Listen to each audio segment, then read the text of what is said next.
Hi friends, मेरा नाम विक्रम श्रीवास्तव है और आपका हमारे YouTube channel my life math में बहुत बहुत स्वागत है। फ्रेंड्स, आज की इस वीडियो में हम लोग परसेंटेज के पार्ट थर्ड के बारे में देखेंगे। इससे पहले पार्ट फर्स्ट और सेकेंड हम बना चुके हैं। अगर आपने उस वीडियो को नहीं देखा है तो उसकी लिंक मैं डिस्क्रिप्शन में दे दूंगा, आप उस वीडियो को देख लें। पार्ट फर्स्ट में हमने परसेंटेज का बेसिक कॉन्सेप्ट और परसेंटेज की वैल्यू फ्रैक्शन में कितनी होती है बिना याद किए हुए याद करने का तरीका बताया था, वो भी 1 सेकेंड में। कैसे इजीली हम लोग परसेंटेज की वैल्यू को फ्रैक्शन में कन्वर्ट करते हैं और कुछ बेसिक एग्जाम्पल जो इजी लेवल के एग्जाम्पल्स हैं उसको बताया था। पार्ट सेकेंड में हमने कुछ मॉडरेट लेवल, इजी और मॉडरेट लेवल दोनों मिला करके क्वेश्चंस बताए थे। ये जो पार्ट थर्ड है इसमें भी हम मॉडरेट लेवल के क्वेश्चंस को लेके चल रहे हैं। हम धीरे धीरे इजी से लेके टफ तक सारे क्वेश्चंस आप लोगों को सॉल्व कराएंगे, क्योंकि इजी और मॉडरेट लेवल के क्वेश्चंस अगर आप नहीं कर पा रहे हैं तो हाई लेवल के क्वेश्चंस करना बहुत टफ वर्क होगा। इसलिए पहले इजी और मॉडरेट लेवल के क्वेश्चंस देखते हैं। ये क्वेश्चंस भी प्रीवियस ईयर में आए हुए क्वेश्चंस हैं और आज की वीडियो का ये पहला क्वेश्चन है। इससे पहले हमने 10 क्वेश्चंस परसेंटेज पे बताया है, तो ये क्वेश्चन नंबर 11 है परसेंटेज का। क्वेश्चन है, दिया है ए की आय का 10% बराबर किसके है, बी की आय का 15% बराबर है सी की आय का 20% है। यदि उनकी आय का कुल योग 7800 रुपए हो तो बी की आय होगी। क्वेश्चन बहुत टफ लेवल का नहीं है, लेकिन एग्जाम में डिपेंड करता है कि वो आप कितनी जल्दी कर पा रहे हैं। तो देखिए, ए कोई व्यक्ति है, बी कोई व्यक्ति है, सी कोई व्यक्ति है। अब लिखा है ए की आय का जो 10% है, ए जितना कमाता है उसका जो 10% है वो बी जितना कमाता है उसके 15% के बराबर है, और वो किसके बराबर है, सी की आय के 20% के बराबर है। इसका मतलब है हम अगर इसको एग्जाम में करना हो तो देखिए, ए की आय का 10%, मान लीजिए ए कितना कमाता है, ए कमाता है, ए की आय कितनी है हम ए ही मान रहे हैं। बी की आय कितनी है, बी है, और सी की आय कितनी मान रहे हैं, हम सी मान रहे हैं।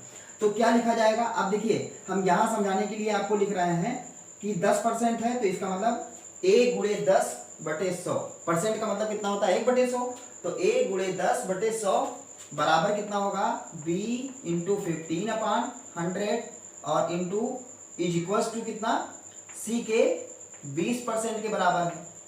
ये हमने यहाँ पे लिखा है। लेकिन अगर यही चीज एग्जाम में इस टाइप से क्वेश्चन आ जाए तो एग्जाम में आपको ये नहीं लिखना है, क्योंकि जानते हैं परसेंटेज परसेंटेज परसेंटेज तीनों जगह क्या आएगा, अपान में 100 अपान में 100 अपान में 100 आएगा, तो ये आपस में पहले ही से कट जाएंगे। हम डायरेक्ट लिख सकते हैं 10a, पहले लिख सकते थे 10a equals to 15b equals to 20c, इतना लिख सकते हैं। अब जब भी तीन लोगों में रिलेशन दिया हो, जैसे लिखा है यहाँ 10a equals to 15b equals to 20c, और पूछ क्या रहे हैं, बी की आय पूछ रहे हैं, तो पहले हमको ये मालूम होना चाहिए कि हाँ इन तीनों लोगों का रेशियो कितना है। तो देखिए, अब रेशियो निकालने के लिए यहाँ से कि हाँ रेशियो है कितना, टोटल तीनों लोगों का दिया है कितना, 7800 रुपए दिया है। तो जब भी तीन लोगों में कोई इक्वल का रिलेशन दिया है कि 10a बराबर 15b बराबर 20c, हमें अगर रेशियो निकालना है तो किया क्या जाता है, इन तीनों का जो एलसीएम होगा, यानी कि इन तीनों का जो लासा होगा, उससे हम क्या करेंगे, इसको डिवाइड कर देंगे। अब जानते हैं 10, 15 और 20 का जो लासा होता है वो कितना होता है, 60 होता है। तो 60 से इसको हम क्या करेंगे, डिवाइड करेंगे। 60 से इसको डिवाइड करेंगे तो ये कितना आ जाएगा, a/6, और ये कटेगा 4 बचेगा, ये कटेगा तो कितना बचेगा, 3 बचेगा। अब देखिए ये आ गया a/6 equals to b/4 equals to c/3।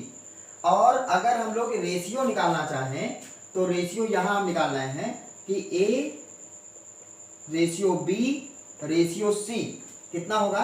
अब देखिए अपान में 6 है, हम यहाँ पे मान के चल रहे हैं कि यहाँ पे कितना है, 1 है, मतलब ये तीनों किसके इक्वल है, 1 के। तो a कितना हो जाएगा, 6 हो जाएगा, b कितना हो जाएगा, 4 हो जाएगा, और c कितना हो जाएगा, 3 हो जाएगा।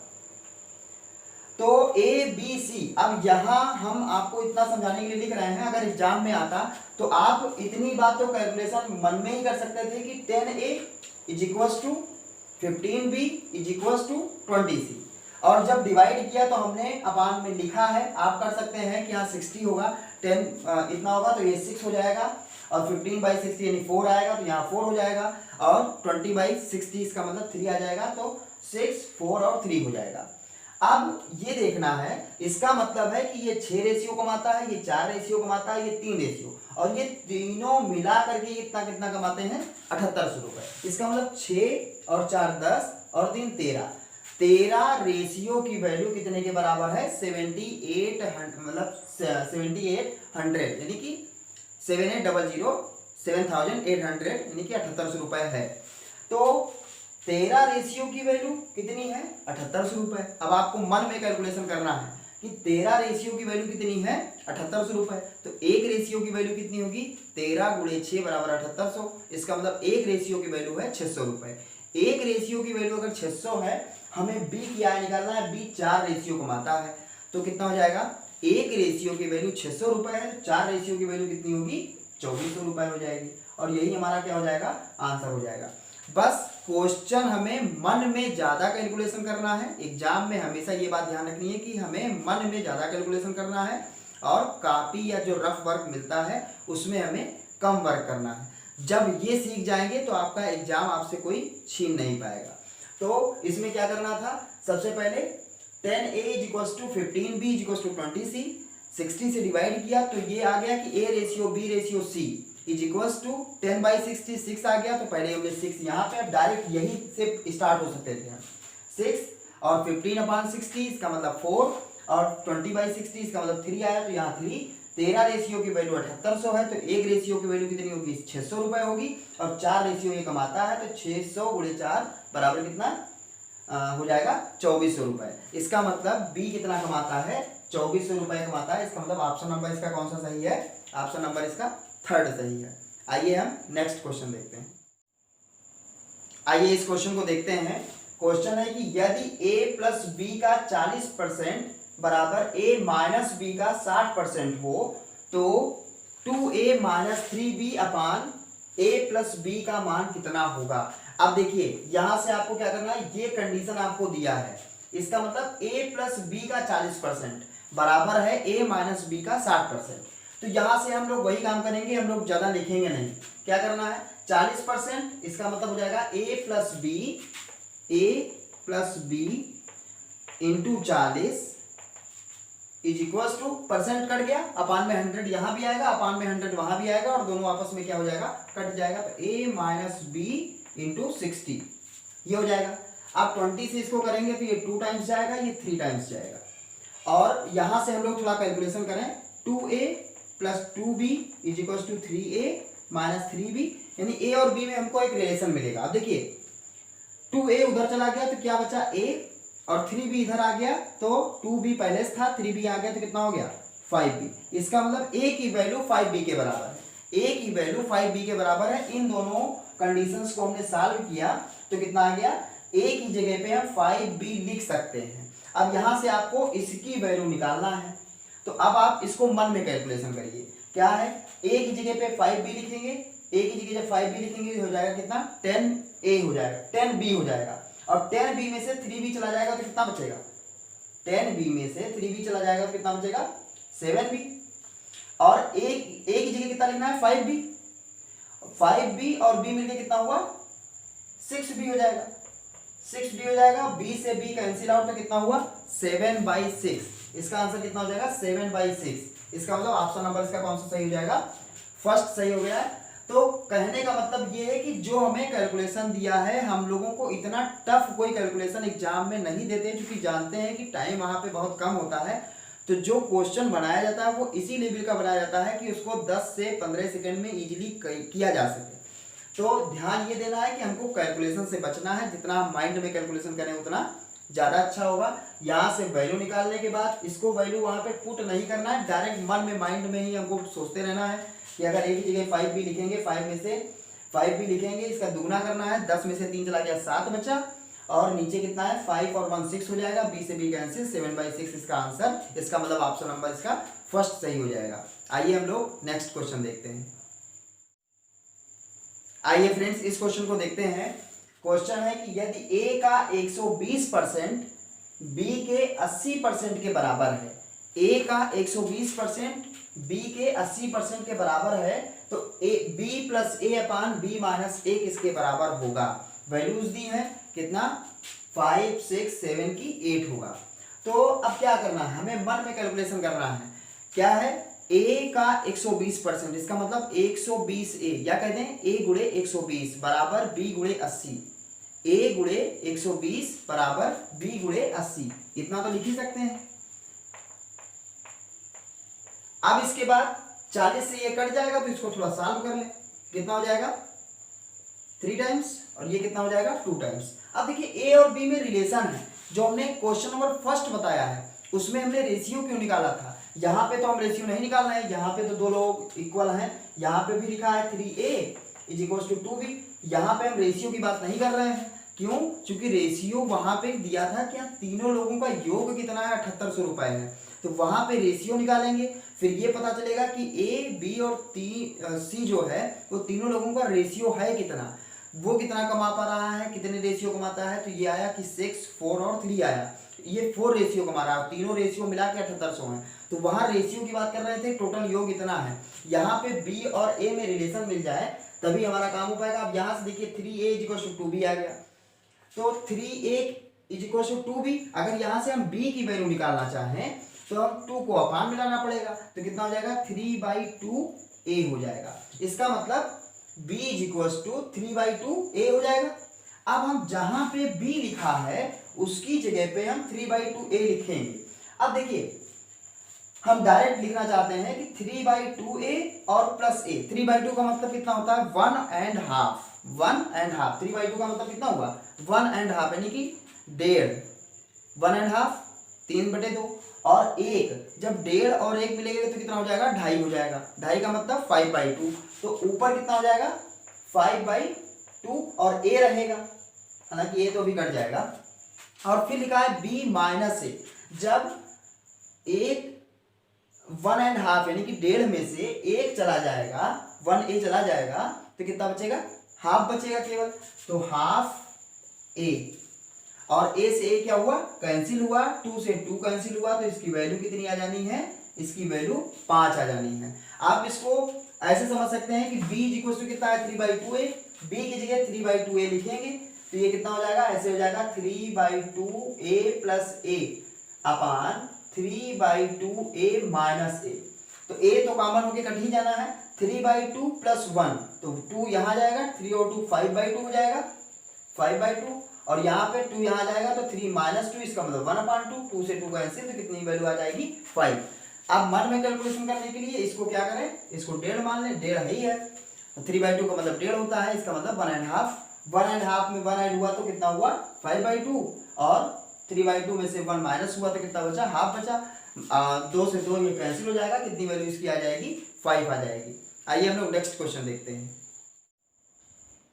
आइए इस क्वेश्चन को देखते हैं। क्वेश्चन है यदि a प्लस b का 20% बराबर b का 50% हो तो 2a माइनस b अपान 2a प्लस b की वैल्यू क्या होगी। तो यहां से हम लोग डायरेक्ट लिखेंगे कितना, अगर और भी थोड़ा सा ट्रिक से चला जाए तो ये कह सकते हैं a plus B into 20 is equal to b into 50 upon 100 दोनों से क्या कर जाएगा, 100 से 100 कट जाएगा। तो अब 20 से इसका मतलब इसको मल्टीप्लाई करना है, तो ये जाएगा 20a और ये जाएगा 20b। यहां से हम लोग और शॉर्ट ट्रिक कर सकते हैं क्या, और ये कैलकुलेशन बहुत इजी है, मतलब अगर कोई फर्स्ट टाइम भी परसेंटेज की क्वेश्चंस को पढ़ रहा होगा, देख रहा होगा, तो उसको भी ये नहीं कि हाँ बहुत कैसे आ गया शॉर्ट ट्रिक।